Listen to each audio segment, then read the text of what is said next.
years ago the winds had come as well.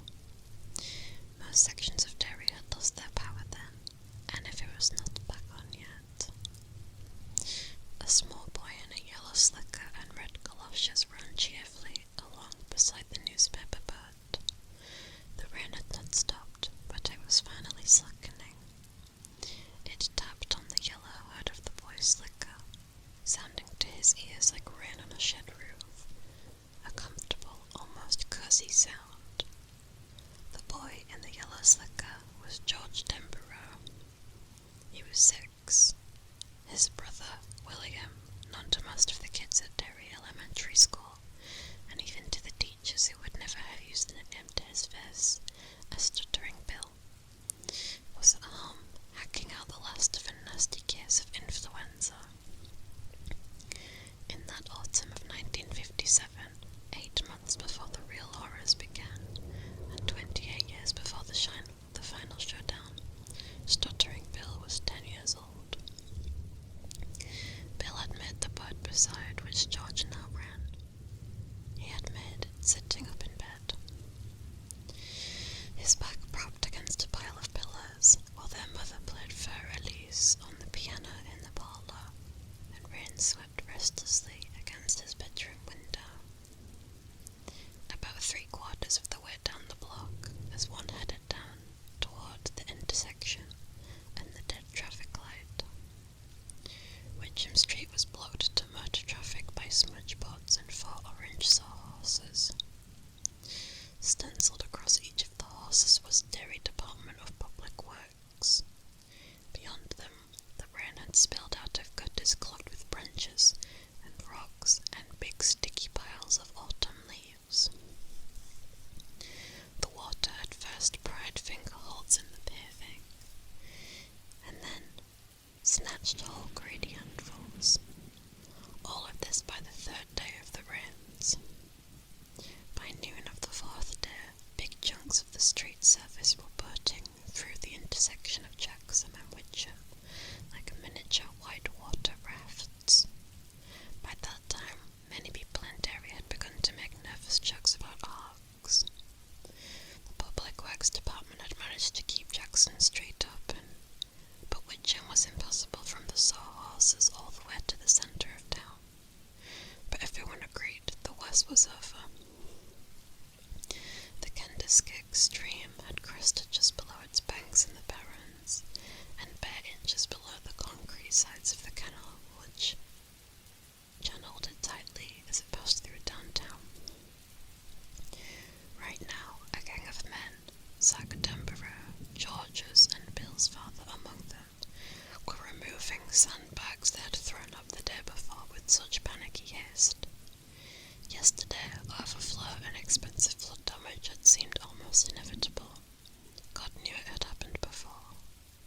The flooding in 1931 had been a disaster which had cost millions of dollars and almost 24 lives.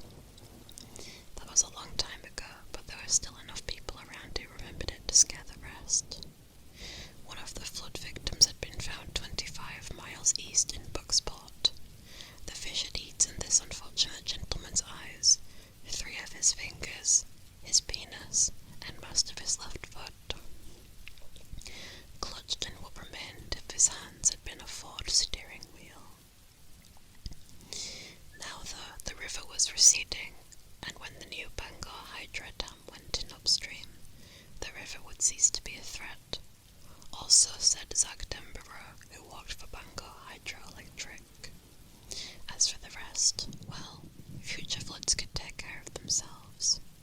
The thing was to get through this one, to get the power back on, and then to forget it. In Derry, such forgetting of tragedy and disaster was almost an art, as Bill Denborough would come to discover in the course of time. George paused just beyond the sawhorses at the edge of a deep ravine that had been cut through the tar surface of Witcham Street. This ravine ran on an almost exact diagonal. It ended on the far side of the street, roughly 40 feet farther down the hill from where he now stood, on the right. He laughed aloud, the sound of solitary, childish glee, a bright runner in that grey afternoon, as a vagary of the flowing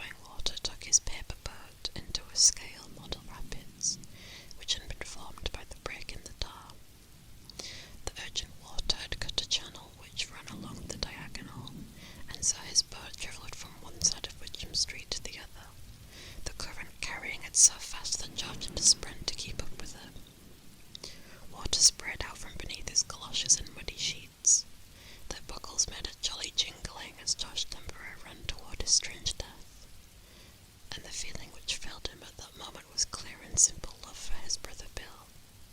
Love and a touch of regret that Bill couldn't be here to see this and be a part of it. Of course he would try to describe it to Bill when he got home, but he knew he wouldn't be able to make Bill see it the way Bill had been able to make him see if their positions had been reversed. Bill was good at reading and writing, but even at his age, George was wise enough to know that wasn't the only reason why Bill got all A's on his report cards, or why his teachers liked his composition so well. Telling was only part of it. Bill was good at seeing. The boat nearly whistled along the diagonal channel, just a page torn from the classified section of the Derry News, but now George imagined it as an FT boat in a war movie, like the ones he sometimes saw down at the Derry Theatre with Bill at Saturday matinees. A war picture with John Wayne fighting the Jabs. The prow of the newspaper boat threw sprays of water to either side as it rushed along, and then it reached the gutter on the left side of the Witcham Street. A fresh streamlet rushed over the break in the tar at this point, creating a fairly large whirlpool, and it seemed to him that the boat must be swamped and capsized. It leaned alarmingly, and then George cheered as it righted itself, turned, and went racing on toward the intersection. George sprang to catch up. Over his head, a grim gust of October wind rattled the trees, now almost completely unburdened of their freight of coloured leaves by the storm, which had been this year a reaper of the most ruthless sort. Sitting up in bed, his cheeks still flushed with heat, but his fever, like the Kunderskeeg, finally receding. Bill had finished the boat, but when George reached for it, Bill held it out of reach. Now, get me the paraffin. What's that? Where is it? It's on the cellar shelf as you go downstairs, Bill said, in a box that says golf. Bring that to me, and a knife and a ball, and a pack of matches. George had gone obediently to get these things. He could hear his mother playing the piano. Not Fur-Elise, but something else he didn't like so well. Something that sounded dry and fussy. He could hear rain flicking steadily against the kitchen windows. These were comfortable sounds, but the thought of the cellar was not a bit comfortable.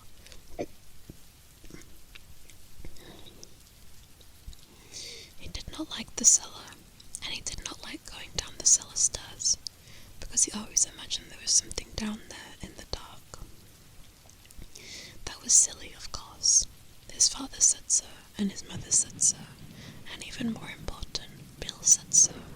But still, he did not even like opening the door to flick on the light, because he always had the idea this was so exquisitely stupid he didn't dare tell anyone that while he was feeling for the light switch, some horrible clawed paw would settle lightly over his wrist, and then jerk him down into the darkness that smelled of dirt and wet and dim rotted vegetables. Stupid. There were no things with claws, all hairy and full of killing spite. Every now and then someone went crazy and killed a lot of people. Sometimes Chet Huntley told about such things on the evening news. And of course there were the commies, but there were no weirdo monster living down in their cellar. Still, this idea lingered. In those interminglable moments while he was groping for the switch, with his right hand, his left arm curled around the door jamb in a death grip, that cellar smell seemed to intensify until it filled the world. Smells of dirt and wet and long-gone vegetables would merge into one unmistakable, ineluctable smell. The smell of the monster. The apotheosis of all monsters. It was the smell of something for which he had no name. The smell of it, crouching and lurking and ready to spring. A creature which would eat anything, but which was especially hungry for boy meat. He had opened the door morning and had groped interminably for the switch, holding the jam in his usual death grip, his eyes squinched shut, the tip of his tongue poked from the corner of his mouth, like an agonized rootlet searching for water in a place of drought. Funny. Sure, you betcha. Look at you, Georgie. Georgie's scared of the dark. What a baby. The sound of the piano came from what his father called the living room, and what his mother called the parlour. It sounded like music from another world, far away, the way talk and laughter on a summer-crowded beach must sound to an exhausted swimmer who struggles with the undertow. His fingers found the switch. Ah! They snapped it. And nothing. No light. Oh, cripes, the power. George snatched his arm back as if from a basket filled with snakes. He stepped back from the open cellar door, his heart hurrying in his chest. The power was out, of course. He had forgotten the power was out. Jeezly crow, what now? Go back and tell Bill he couldn't get the box of paraffin because the power was out, and he was afraid that something might get him as he stood on the cellar stairs. Something that wasn't a commie or a mass murderer, but a creature much worse than either. That it would simply slither part of its rotted self up between the stair risers and grab his ankle. That would go over big, wouldn't it? Others might laugh at such a fancy, but Bill wouldn't laugh. Bill would be mad. Bill would say, "Grow up, Georgie. Do you want this bird or not?" As if the thought was his cue, Bill called from his bedroom. "Did you die out there, Georgie?" "No, I'm getting it, Bill," George called back at once. He rubbed at his arms, trying to make the guilty goose flesh disappear and be smooth again. "I just stopped to get a drink of water." "Well, hurry up." So he walked down the 4 steps to the cellar shelf, his heart a warm, beating hammer in his throat, the hair on the nape of his neck standing at attention, his eyes hot, his hands cold, sure that at any moment the cellar door would swing shut on its own, closing off the white light falling through the kitchen windows, and then he would hear it, something worse than all the commies and murderers in the world, worse than the Japanese, worse than Attila the Hun, worse than the somethings in 100 horror movies. It, growling deeply. He would hear the growl in those lunatic seconds before it pounced on him and unzipped his guts. The cellar smell was worse than ever today, because of the flood. The house was high on Witcham Street near the crest of the hill, and they had escaped the worst of it. But there was still standing water down there that had seeped in through the old rock foundations. The smell was low and unpleasant, making you want to take only the shallowest breaths. George sifted through the junk on the shelf as fast as he could. Old cans of kiwi shoe polish and shoe polish rags, a broken kerosene lamp, 2 mostly empty bottles of Windex, an old flat can of turtle wax. For some reason this can struck him, and he spent nearly 30 seconds looking at the turtle on the lid with a kind of hypnotic wonder. Then he tossed it back, and here it was at last, a square box with the word golf on it. George snatched it and ran up the stairs as fast as he could, suddenly aware that his shirt tail was out, and suddenly sure that his shirt tail would be his undoing. The thing in the cellar would allow him to get almost all the way out, and then it would grab the tail of his shirt and snatch him back, and he reached the kitchen and swept the door shut behind him. It banged gustily. He leaned back against it with his eyes closed. Sweat popped out on his arms and forehead. The box of paraffin gripped tightly in one hand. The piano had come to a stop, and his mother's voice floated to him. "Georgie, can't you slam that door a little harder next time? Maybe you could break some of the plates in the Welsh dresser if you really tried." "Sorry, Mum," he called back. "Georgie, you waste," Bill said from his bedroom. He pitched his voice so low their mother would not hear. Georgie snickered a little. His fear was already gone. It It had slipped away from him as easily as a nightmare slips away from a man who awakes, cold-skinned and gasping, from its grip, who feels his body and stares at his surroundings to make sure that none of it ever happened, and who then begins at once to forget it. Half is gone by the time his feet hit the floor, 3/4 of it by the time he emerges from the shower and begins to towel off, all of it by the time he finishes breakfast. All gone until the next time, when in the grip of the nightmare, all fears will be remembered. That turtle, George thought, going to the counter drawer where the matches were kept. Where did I see a turtle like that before? But no answer came, and he dismissed the question. He got a pack of matches from the drawer, a knife from the rack, holding the sharp edge studiously away from his body as his dad had taught him, and a small bowl from the Welsh dresser in the dining room. Then he went back into Bill's room. "What an a-hole you are, Georgie," Bill said, amiably enough, and pushed back some of the sick stuff on his night table. An empty glass, a pitcher of water, Kleenex, books, and a bottle of Vicks Vapor Rub, the smell of which Bill would associate all his life with thick, phlegmy chests and snotty noses.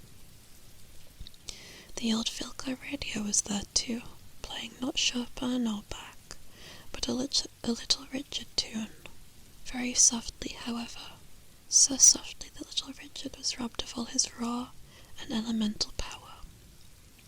Their mother, who had studied classical piano at Juilliard, hated rock and roll.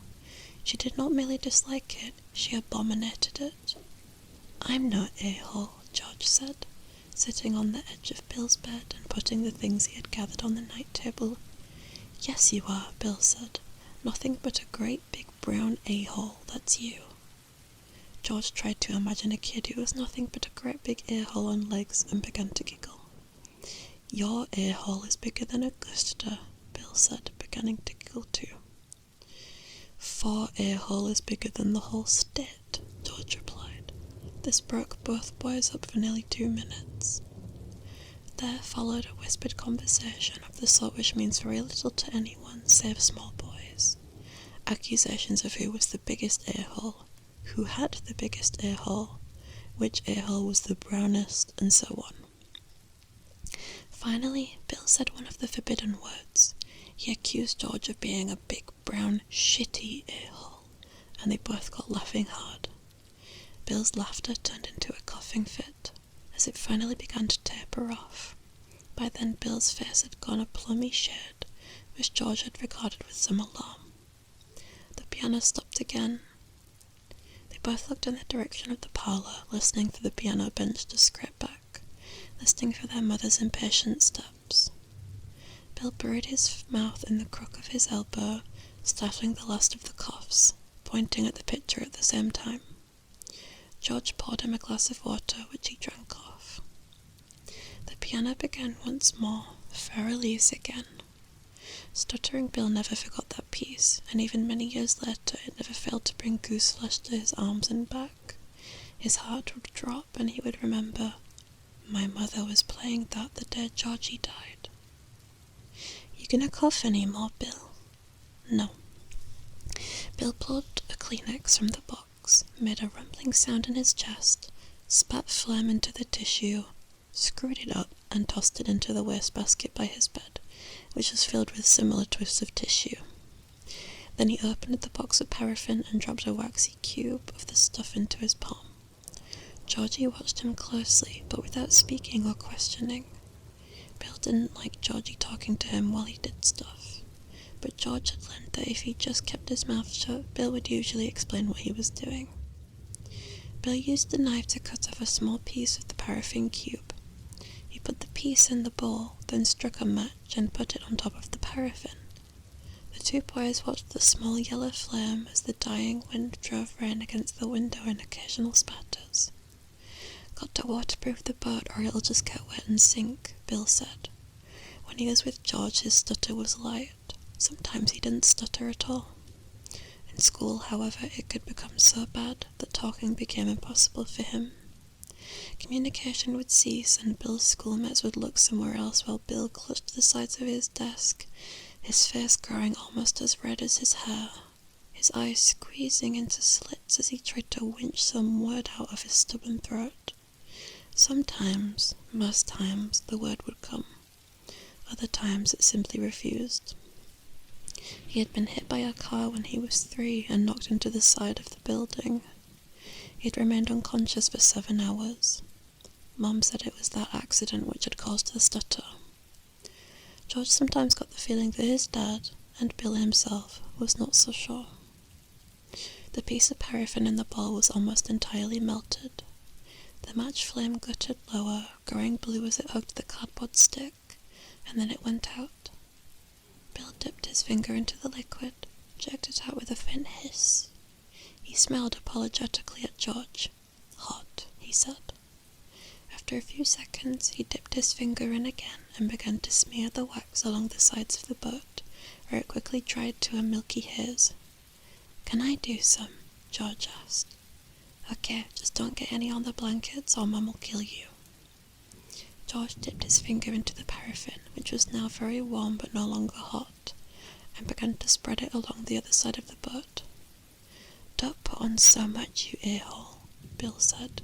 "You want to sink it on its maiden cruise." "I'm sorry." "That's all right, just go easy." George finished the other side, then held the boat in his hands. It felt a little heavier, but not too much. "Too cool," he said. "I'm gonna go out and sail it." "Yeah, you do that," Bill said.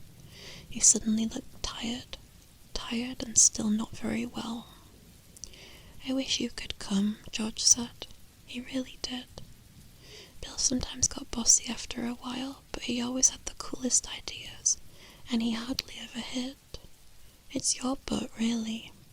"She," Bill said. "You call boats she."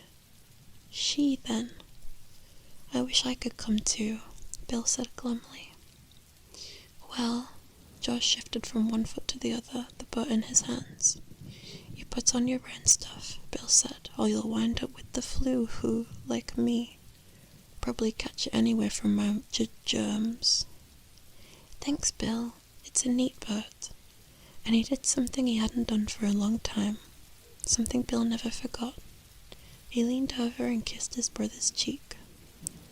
"You'll catch it for sure now, you air-hole," Bill said, but he seemed cheered up all the same. He smiled at George. "Put all this stuff back too, or Mum will have a bird." "Sure," he gathered. He gathered up the waterproofing equipment and crossed the room. The boat perched precariously on top of the paraffin box, which was sitting askew in the little bowl. Georgie?" Georgie turned back to his brother. "Be careful." "Sure." His brow creased a little.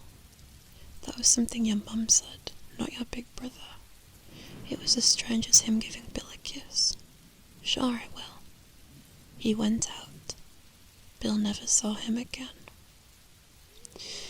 Now here he was, chasing his boat down the left side of Witcham Street. He was running fast, but the water was running faster, and his boat was pulling ahead. He heard a deepening roar and saw that 50 yards further down the hill, the water in the gutter was cascading into a storm drain that was still open. It was a long, dark semicircle cut into the curbing, and as George watched, a stripped branch, its bark as dark and glistening as sealskin, shot into the storm drain's maw.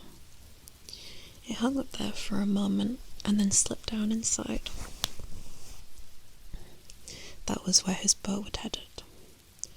"Oh shit and Shanola," he yelled, dismayed. He put on speed, and for a moment he thought he would catch the boat. Then one of his feet slipped and he went sprawling, skinning one knee and crying out in pain. From his new pavement-level perspective, he watched his boat swing around twice, momentarily caught in another whirlpool, and then disappear. "Shit and Shanola," he yelled again, and slammed his fist down on the pavement. That hurt too, and he began to cry a little. What a stupid way to lose the boat. He got up and walked over to the storm drain. He dropped to his knees and peered in. The water made a dank, hollow sound as it fell into the darkness. It was a spooky sound. It reminded him of, "Huh?" The sound was jerked out of him as if on a string, and he recoiled. There were yellow eyes in there. The sort of eyes he had always imagined but never actually seen down in the basement. It's an animal, he thought incoherently. That's all it is, some animal. Maybe a house cat that got stuck down in there. Still, he was ready to run. Would run in a second or two, when his mental switchboard had dealt with the shock those two shiny yellow eyes had given him. He felt the rough surface of the macadam under his fingers, and the thin sheet of cold water flowing around them.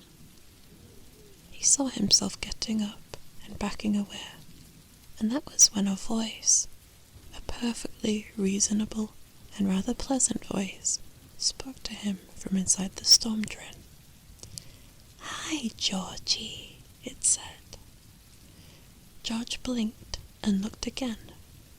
He could barely credit what he saw. It was like something from a made-up story or a movie where you know that animals will talk and dance. If he had been 10 years older, he would not have believed what he was seeing. But he was not 16, he was 6. There was a clown in the storm drain. The light in there was far from good, but it was good enough so that George Denverer was sure of what he was seeing. It was a clown, like in the circus or on TV. In fact, he looked like a cross between Bozo and Clarabelle, who talked by honking his, or was it her? George was never really sure of their gender. Horn on Howdy Doody Saturday mornings. Buffalo Bob was just about the only one who could understand Clarabelle, and that always cracked George up. The face of the clown in the storm drain was white. There were funny tufts of red hair on either side of his bald head, and there was a big clown smile painted over his mouth. If George had been inhabiting a later year, he would have surely thought of Ronald McDonald before Bozo or Clarabelle.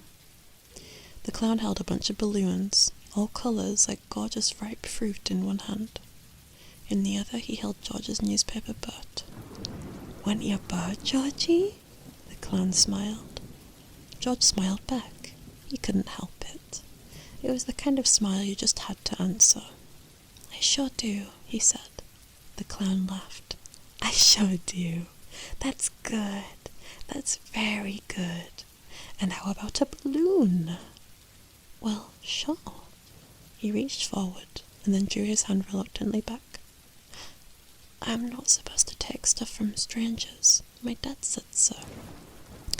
"Oh, very wise of your dad," the clown in the storm drain said, smiling. How Georgie wondered, could I have thought his eyes were yellow? They were a bright, dancing blue, the colour of his mum's eyes and Bill's. "Very wise indeed. Therefore, I will introduce myself.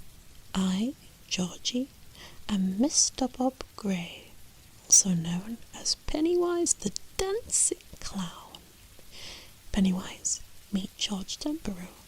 George, meet Pennywise. And now we know each other. I'm not a stranger to you, and you're not a stranger to me. Correct?" George giggled. "I guess so." He reached forward again and drew his hand back again. "How did you get down there?" "Storm just blew me away," Pennywise the Dancing Clown said. "It blew the whole circus away. Can you smell the circus, Georgie?" George leaned forward. Suddenly he could smell peanuts, hot roasted peanuts, and vinegar, the white kind you put on your French fries through a hole in the cap. He could smell cotton candy and frying doughboys, and the faint but thunderous odour of wild animal shit. He could smell the cheery aroma of Midway sawdust, and yet under it all was the smell of flood, and decomposing leaves, and dark storm-drained shadows. That smell was wet and rotten, the cellar smell. But the other smells were stronger. "You bet I can smell it," he said. "Want your boat, Georgie?" Pennywise asked. "I only repeat myself because you really do not seem that eager." He held it up, smiling. He was wearing a baggy silk suit with great big orange buttons. A bright tie, electric blue, flopped down his front, and on his hands were big white gloves, like the Count Mickey Mouse and Donald Duck always wore. "Yes, sure," George said, looking into the storm drain. "And a balloon? I've got red and green and yellow and blue. Do they float?" "Float?" The clown's grin widened. "Oh yes, indeed they do. They float. And there's cotton candy." George reached. The clown seized his arm, and George saw the clown's face change. What he saw then was terrible enough to make his worst imaginings of the thing in the cellar look like sweet dreams. What he saw destroyed his sanity in one clawing stroke. "They float," the thing in the drain crooned in a cluttered, chuckling voice. It held George's arm in its thick and wormy grip. It pulled George toward that terrible darkness where the water rushed and roared and bellowed as it bore its cargo of storm debris toward the sea. George craned his neck away from that final blackness and began to scream into the rain, to scream mindlessly into the white autumn sky which curved above Derry on that day in the fall of 1957. His screams were shrill and piercing, and all up and down Witcham Street people came to then. Windows all boiled out onto their porches. "They float," it growled. "They float, Georgie. And when you're down here with me, you'll float too." George's shoulders socked against the cement of the curb, and Dave Gardner, who had stayed home from his job at the shoeboat that day because of the flood, saw only a small boy in a yellow rain slicker, a small boy who was screaming and writhing in the gutter with muddy water surfing over his face and making his screams sound bubbly. "Everything down here floats," that chuckling, rotten voice whispered, and suddenly there was a ripping noise and a flaring sheet of agony, and George Deborah knew no more.